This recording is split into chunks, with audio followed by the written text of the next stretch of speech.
She insisted on updating my life insurance. Said it was for peace of mind. 2 weeks later, my brakes failed on the highway. I survived. Barely. At 10 p.m., I watched the security footage. She was in my garage the night before the accident. The next morning, I changed the beneficiary and called the police. But before I begin, please like and subscribe to the channel. And we'd love to hear which part of the world are you joining us from. Let us know. Now, let's dive into today's story. The air conditioning in Callahan Diesel and Auto rattled the way it always did on hot Texas afternoons. Rhett Callahan sat at his desk in the office above the service bays, listening to the familiar sounds of his shop. Air wrenches spinning, metal clanging against concrete. The radio playing country music someone had turned up too loud. He had built all of this from nothing. Rhett grew up in a single-wide trailer on the east side of Fort Worth. His father spent more time with a bottle than with his family. His mother worked the morning shift at a diner and the evening shift at a laundromat. She came home smelling like grease and detergent. She came home tired. She came home defeated. Rhett learned early that if you wanted something stable in your life, you had to build it yourself. Nobody was going to hand it to you. Nobody was going to save you. He opened Callahan Diesel at 26 with a single hydraulic lift, a used toolbox from an estate sale, and a $5,000 loan from a bank that almost said no. He slept in the office for the first 6 months because he could not afford both rent and equipment payments. He ate ramen noodles and gas station sandwiches. He worked 16-hour days until his hands bled and his back screamed. By the time he turned 42, he owned the whole block. 6 service bays, 12 employees, a reputation for honest work in a town that valued honesty more than flash. Broken Pine, Texas was not a place for dreamers. It was a dry, hardscrabble town just outside Fort Worth where people worked with their hands and went to church on Sundays. Auto shops lined the main road. Diners served chicken fried steak and sweet tea. Baptist churches held Wednesday night services. Friday night football games filled the stands every fall. Rhett fit into Broken Pine the way a puzzle piece fits in a place. He did not drink. He did not gamble. He did not run around. He showed up early and stayed late. He kept his word, and he married a woman who seemed to appreciate all of that. Danica Callahan was 37 years old with honey-colored hair she wore pulled back in a ponytail. She had a soft voice and a warm smile. She volunteered at the church bake sales. She brought lunch to the shop once a week. She told everyone who would listen that she had stood by Rhett through the hard years. That was not exactly true. Danica met Rhett when the shop was already turning a profit. She met him when he drove a new truck and lived in a house with a 2-car garage. She liked stability. She liked knowing the bills would get paid. She liked telling people her husband owned his own business. Rhett knew all of that. He was not naive, but he also knew that relationships were built on agreements. She wanted security. He wanted someone to come home to. It seemed fair enough. Lately, though, something had changed. Danica had become softer, sweeter, more attentive. She cooked his favorite meals without being asked. Pot roast with carrots and potatoes. Cornbread with honey butter. Peach cobbler for dessert. She sat closer to him on the couch while they watched television. She asked about his day with what seemed like genuine interest. She touched his arm when she spoke to him. It felt nice. It also felt wrong. Rhett had been married long enough to know when someone wanted something. One evening in late August, Danica walked into the living room carrying a folder. She wore jeans and a white blouse. Her hair was down. She smelled like vanilla. She sat next to him on the couch and placed the folder on the coffee table. "I did something today," she said gently. Rhett muted the television. "What's that?" "I updated your life insurance policy." He looked at her. "Why?" "Because you work with heavy equipment every day. Diesels, lifts, trucks that weigh 10,000 pounds. She reached over and took his hand. "I worry about you. If something happened, I need to know I would be okay." Rhett studied her face. She looked calm, loving, concerned, almost too concerned.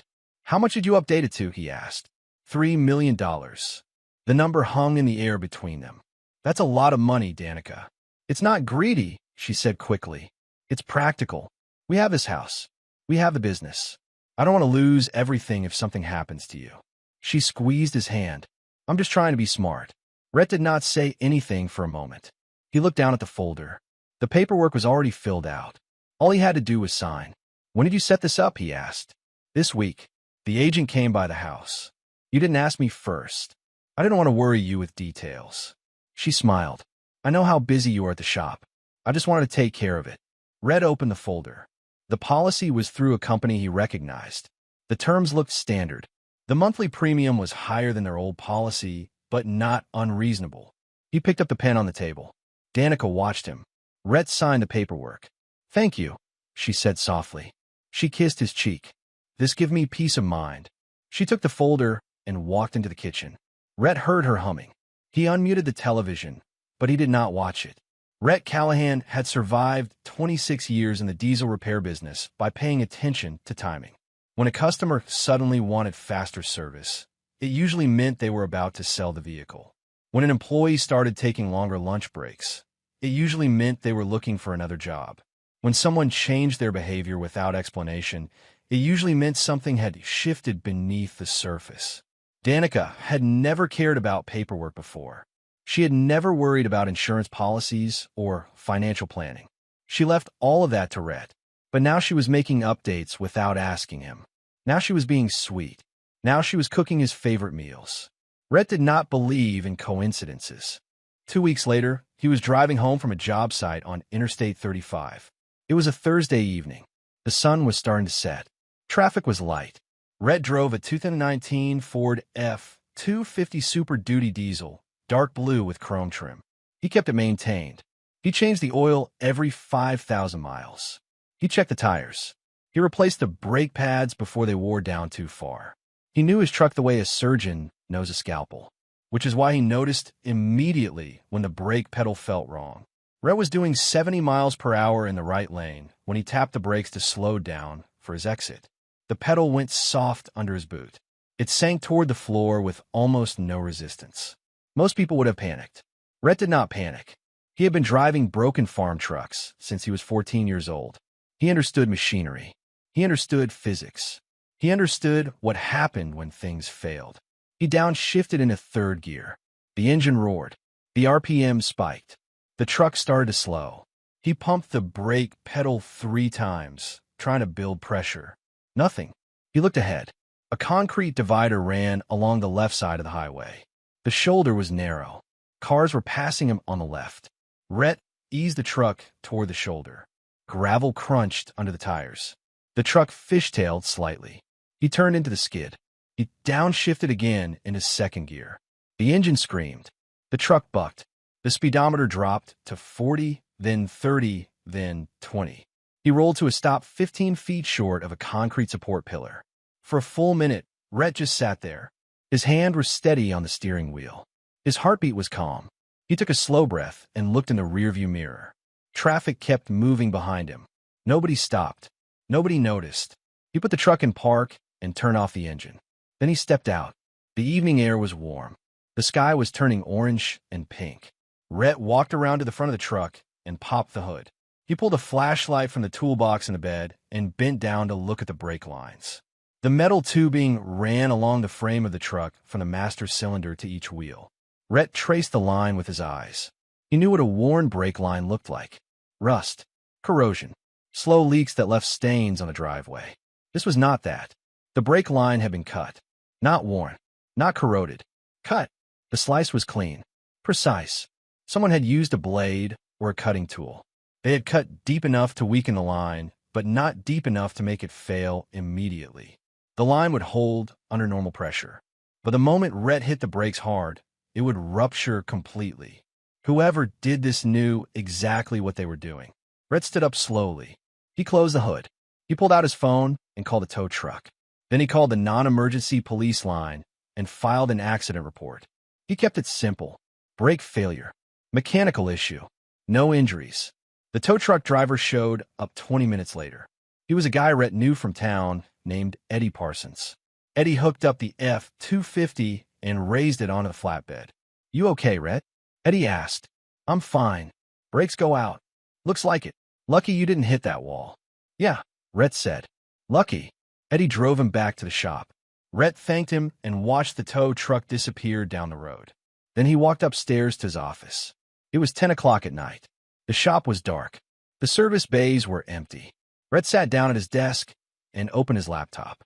He had installed security cameras around the property 2 years ago after someone broke into the building and stole copper wiring. There were cameras on the front entrance, the service bays, the parking lot, and the back alley. There was also a camera in his home garage. Rhett had installed that one after he started noticing small tools going missing. He never mentioned it to Danica. He just wanted to see if he was being paranoid. He opened the security app and scrolled back through the footage from the night before. The garage camera showed his F-250 parked in its usual spot. The timestamp read 11:47 p.m. Nothing moved. The garage was dark except for a motion-activated light near the door. Then, at 1:18 a.m., the light turned on. A man walked into the garage. He wore a baseball cap pulled low, a dark jacket, jeans, work boots. He moved quickly but carefully.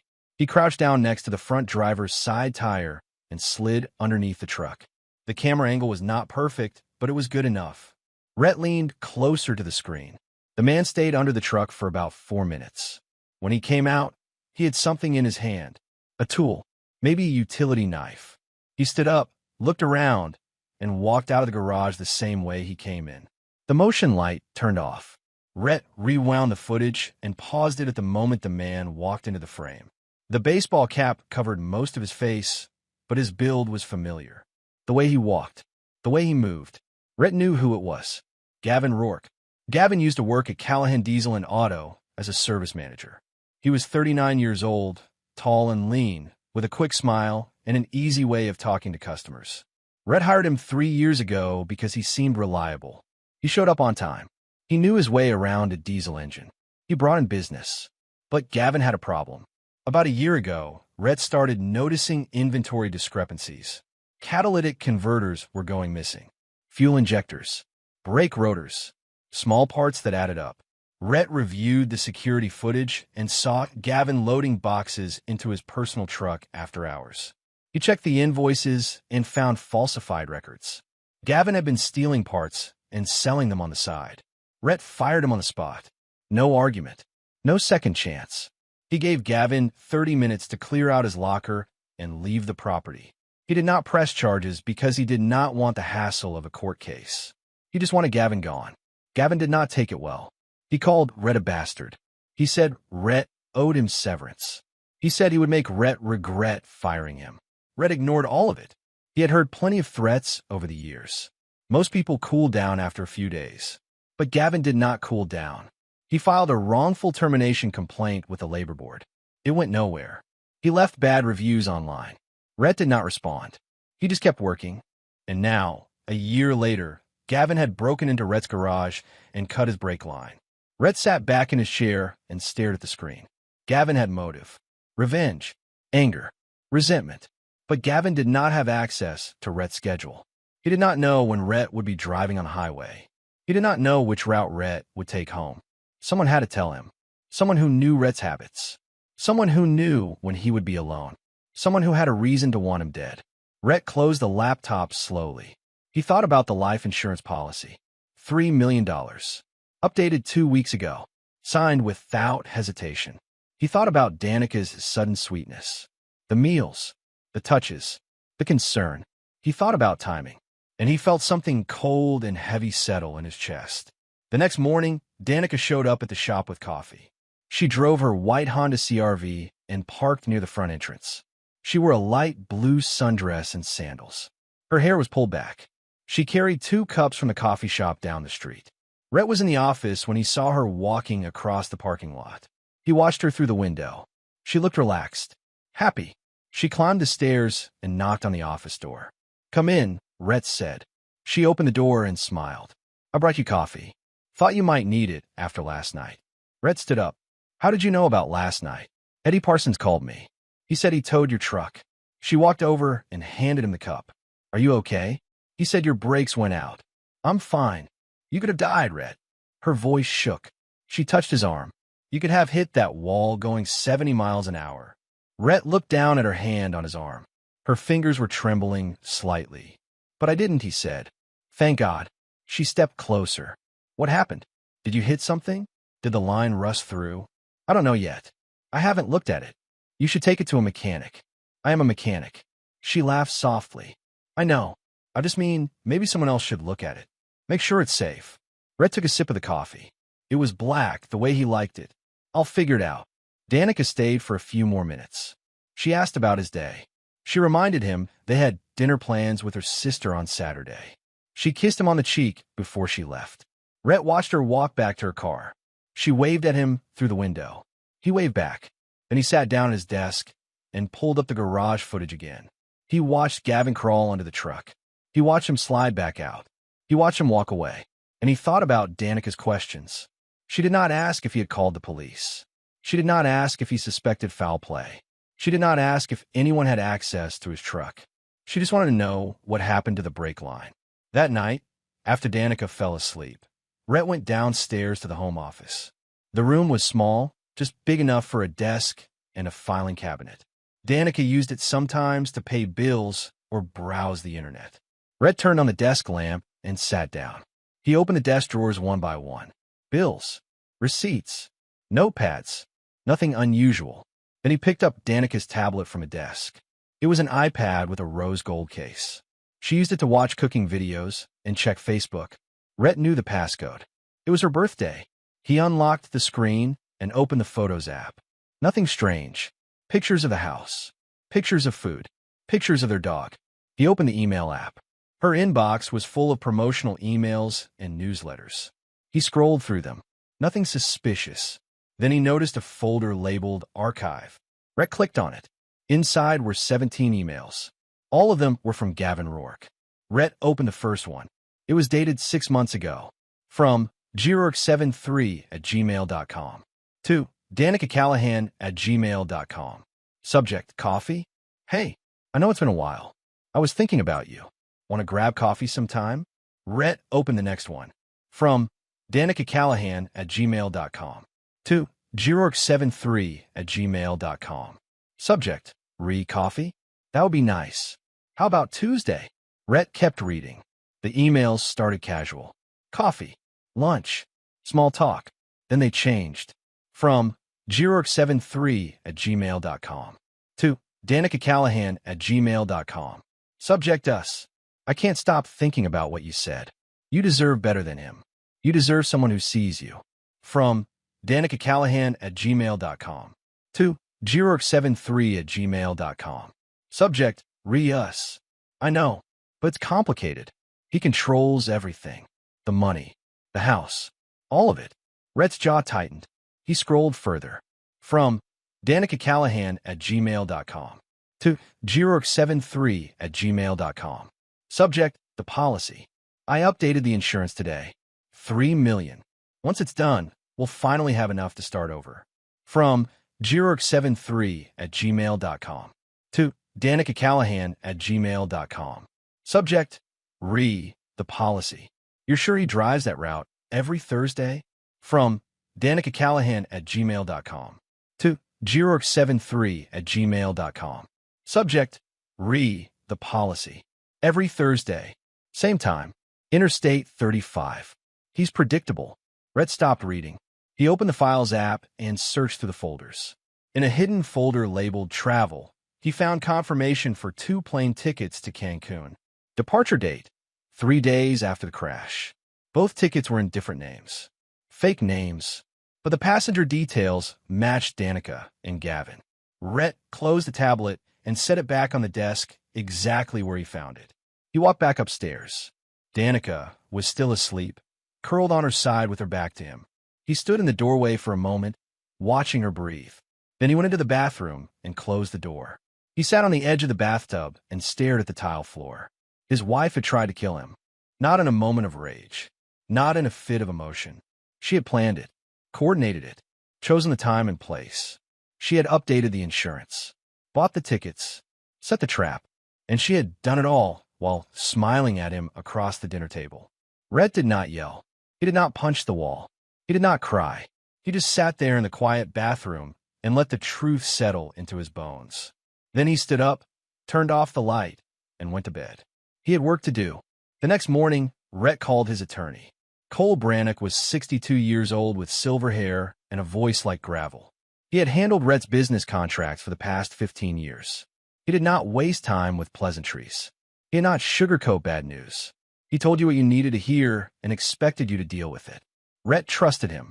"I need to see you today," Rhett said over the phone. "What's going on?" Cole asked. "I'll explain in person." They met at Cole's office at 9 in the morning. The building was a 2-story brick structure on Main Street, wedged between a hardware store and a tax preparer. Cole's office was on the 2nd floor, filled with file cabinets and framed law degrees.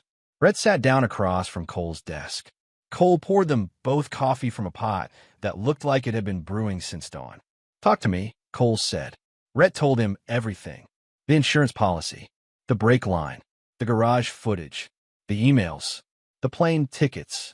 He spoke calmly, like he was describing a repair estimate. Cole listened without interrupting. When Rhett finished, Cole leaned back in his chair and let out a long breath. "Jesus Christ," he said. "Yeah, you want police first or divorce first?" "Both," Rhett said, "but I want it done right." Cole picked up a pen and started writing notes. "The footage is solid. The emails are damning. If you go to the police with this, they'll arrest her. Probably Gavin too." "I know, but once you do that, you can't undo it. This becomes public. Your business, your reputation, all of it gets dragged through the mud." "I don't care about that." Cole looked at him. "You sure?" "I'm sure." Cole nodded. "Okay, then we do this clean. We change the insurance beneficiary first. Cut her out completely. Then we file the police report with all the evidence. Then we file for divorce on grounds of attempted murder. Can we do that? In Texas? Hell yes. If your spouse tries to kill you, the court doesn't exactly split things down the middle." Cole tapped his pen on the desk. "She'll forfeit claim to major assets. The house, the business, most of the accounts. She won't get a dime." Rhett sat back. "Good. You want me to contact the insurance company?" "Yeah. Change the beneficiary today." "Who do you want it to go to?" Rhett thought for a moment. "The Veterans Mechanical Training Program over in Arlington. The one that helps guys transition out of the service." Cole wrote it down. "That's a good choice. It's better than giving it to someone who tried to kill me."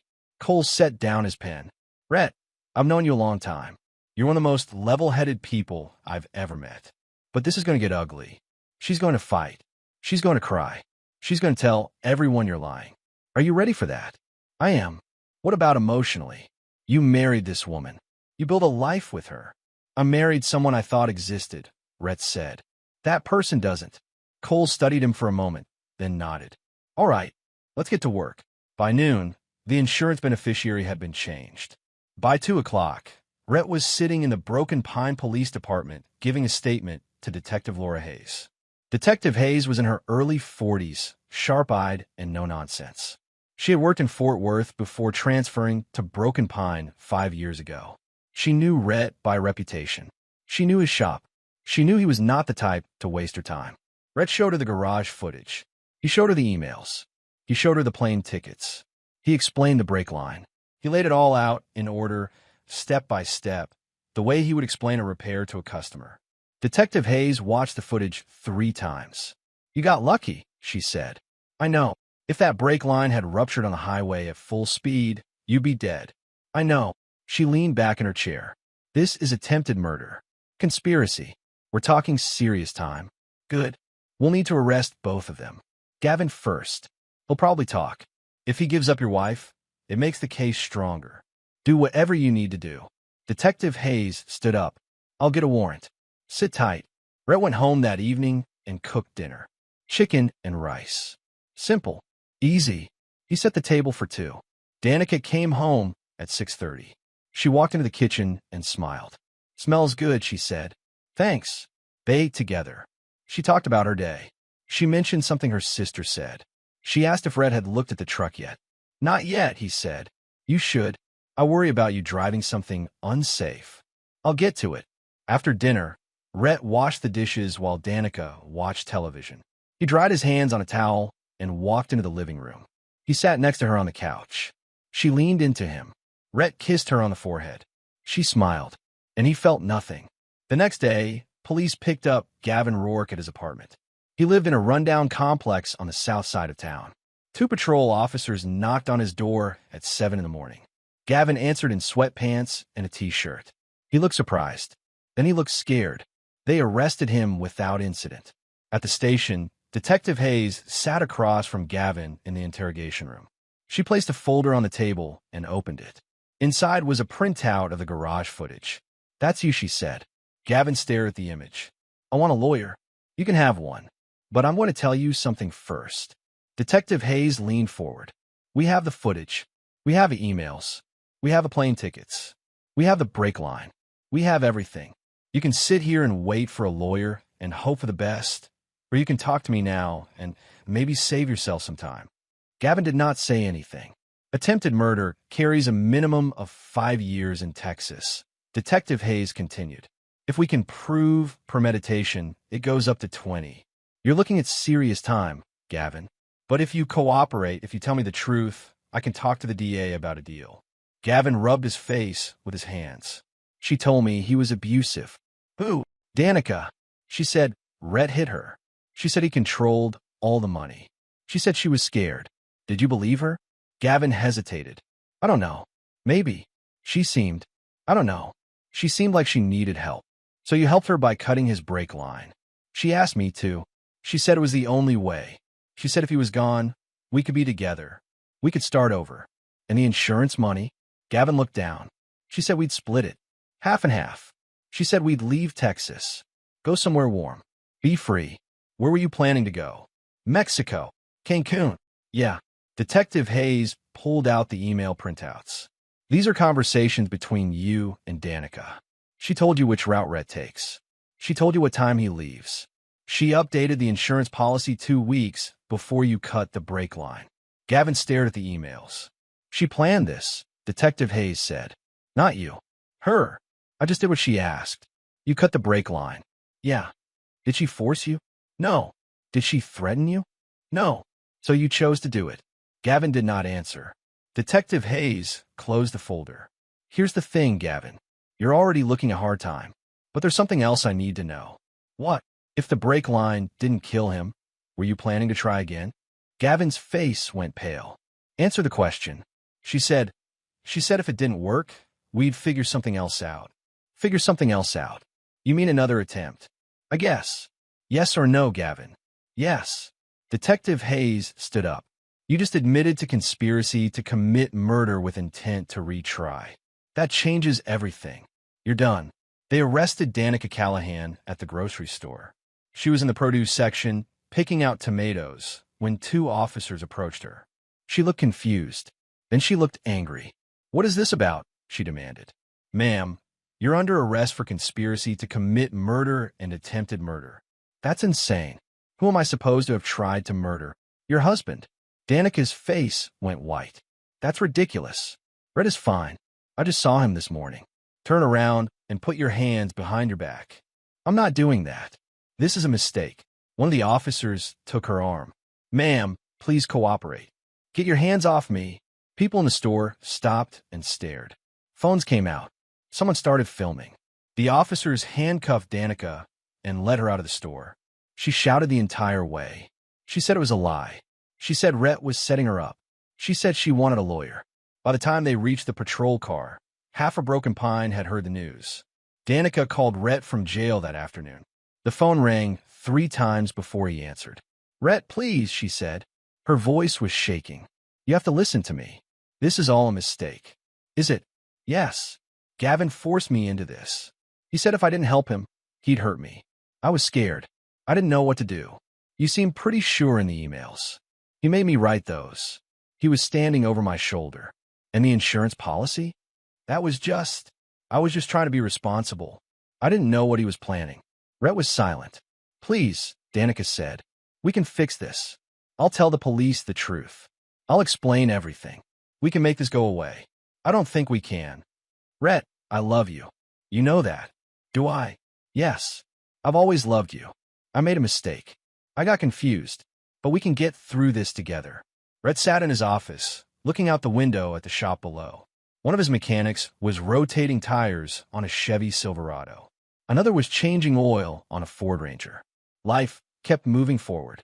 "Danica," he said calmly. "Yes. I saw the garage footage. I read the emails. I found the plane tickets." Silence on the other end. I know what you did, Rhett continued. I know you planned it. I know you coordinated with Gavin. I know you were going to leave 3 days after I died. That's not. And I know if the brake line didn't kill me, you were going to try again. More silence. So no, Rhett said. We can't fix this. He hung up. 2 days later, Rhett's attorney called him with news. Prosecutors found something else, Cole said. What? Remember that camera you installed in your home office? Yeah.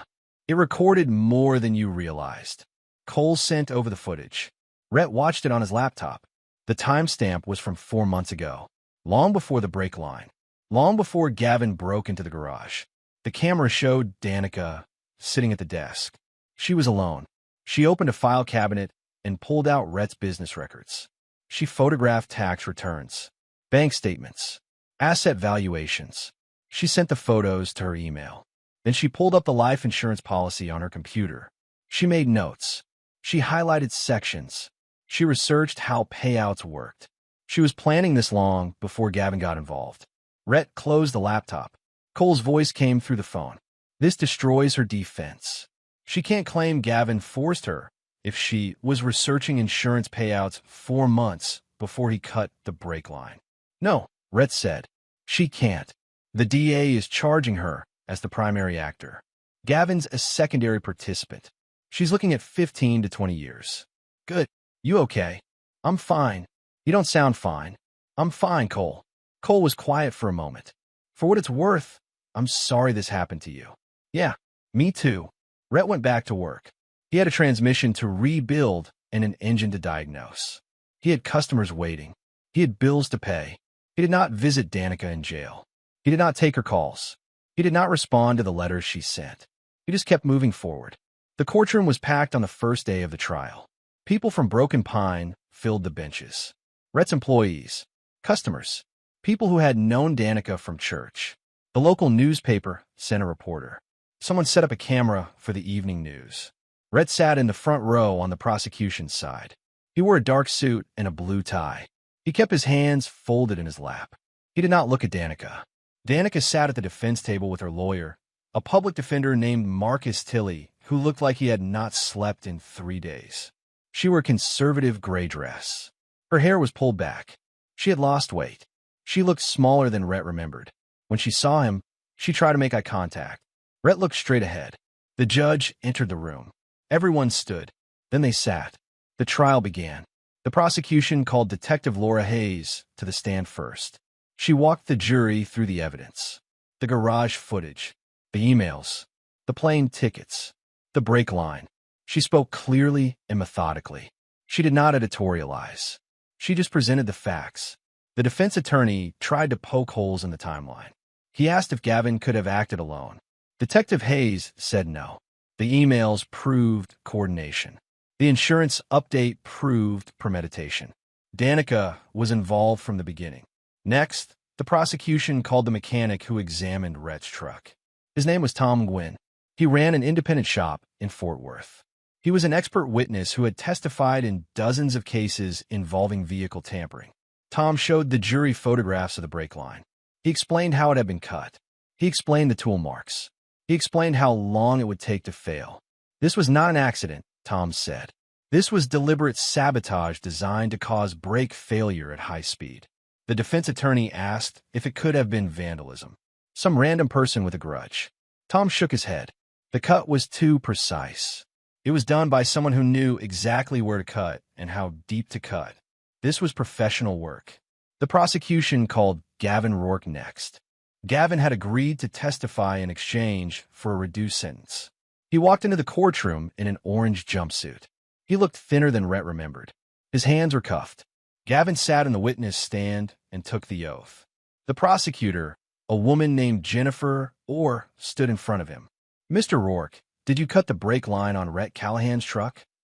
Yes, Gavin said quietly. Why? Because Danica asked me to. Did she tell you why? She said Rhett was abusive. She said he controlled all the money. She said she wanted to be free. Did you believe her? Gavin hesitated. I wanted to. What did she promise you in return? Half the insurance money. And a life together. How much money was that? $1.5 million. A murmur went through the courtroom. Did you plan to leave Texas? Yes. We had tickets to Cancun. When were you scheduled to leave? 3 days after the crash. After Rhett's death, you mean? Yes. Jennifer walked closer to the witness stand.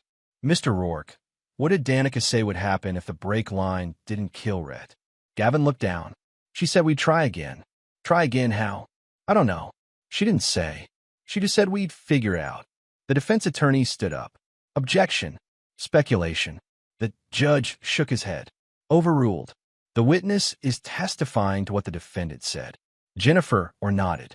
Did you ever have doubts about what you were doing? Yeah, Gavin said. But by then I was already in too deep. Thank you. No further questions. The defense attorney cross-examined Gavin. He tried to paint him as the mastermind. He asked if Danica had any mechanical knowledge. Gavin said no. He asked if Danica knew how to cut a brake line. Gavin said no. He asked who had the expertise. I did, Gavin admitted. So you could have done this on your own. I could have. But I didn't. How do we know that? Because the emails proved Danica was involved. The defense attorney did not have a good answer for that.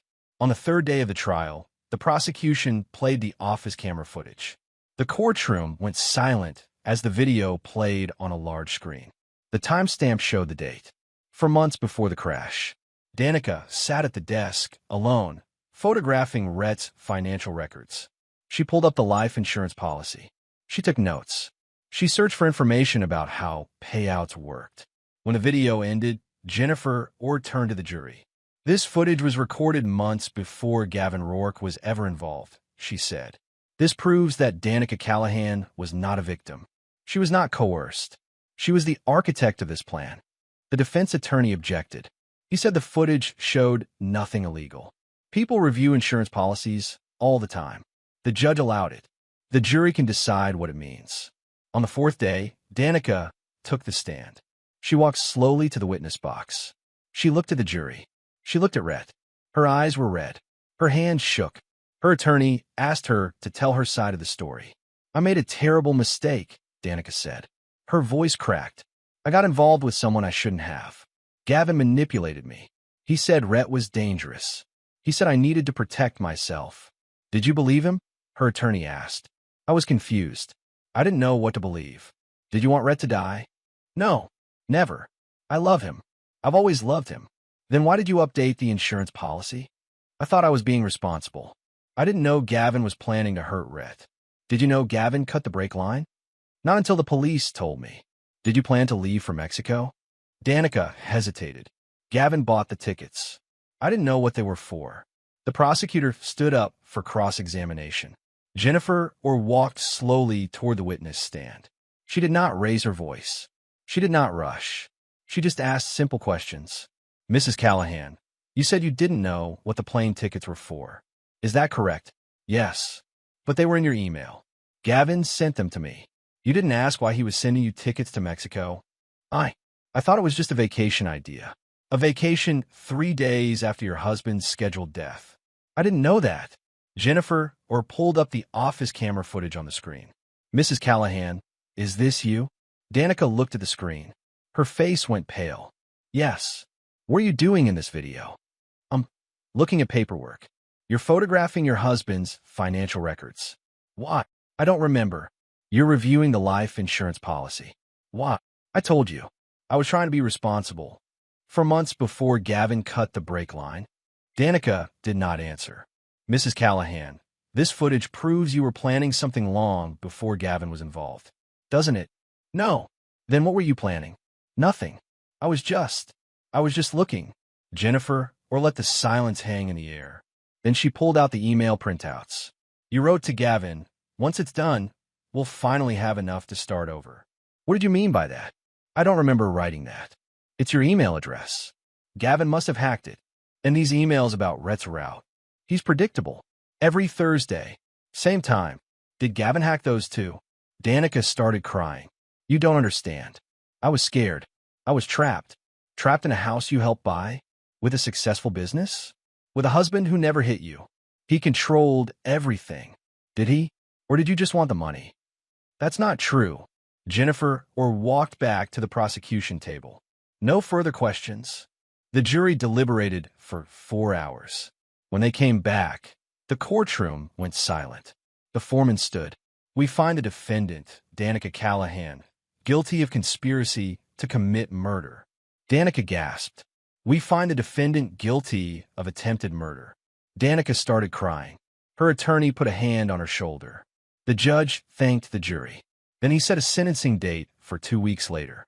Rhett sat in the front row and felt nothing. 2 weeks later, Rhett returned to the courtroom for sentencing. Danica stood before the judge. Her attorney made a plea for leniency. He said she had no prior criminal record. He said she was remorseful. He said she deserved a second chance. The judge listened. Then he spoke. "Mrs. Callahan, you planned to murder your husband for financial gain. You manipulated another person to carry out the act. You showed no remorse until you were caught. This was not a crime of passion. This was calculated, cold, deliberate." He paused. "I sentence you to 15 years in the Texas Department of Criminal Justice." Danica collapsed. Her attorney caught her. The bailiff helped her to her feet. Gavin Rourke was sentenced separately. Because he cooperated, his sentence was reduced to 8 years. Rhett stood up and walked out of the courtroom. He did not look back. Outside, a reporter stopped him. "Mr. Callahan, do you have any comment?" "No." "Do you feel justice was served?" Rhett paused. "I feel like I survived." "Do you have any message for your wife?" "No." He walked to his truck and drove back to the shop. 6 months later, life in Broken Pine returned to normal. Rhett expanded Callahan Diesel and Auto. He added 2 more service bays.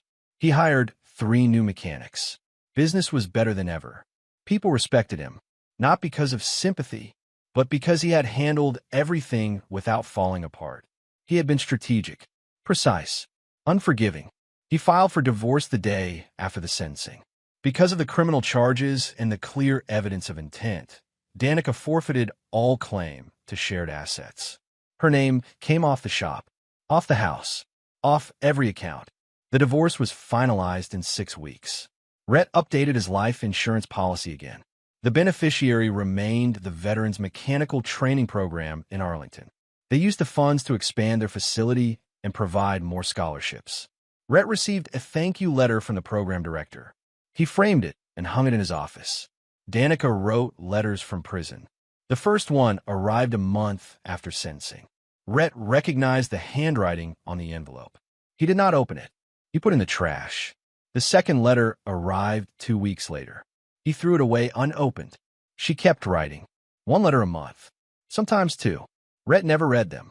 He just threw them away. One evening, a reporter called and asked if Rhett ever missed Danica. Rhett thought about it for a moment. "I miss who I thought she was," he said. "Do you think she's changed?" "I don't care if she has." "Would you ever forgive her?" "No." "Why not?" "Because forgiveness requires trust. And she destroyed that." The reporter thanked him and hung up.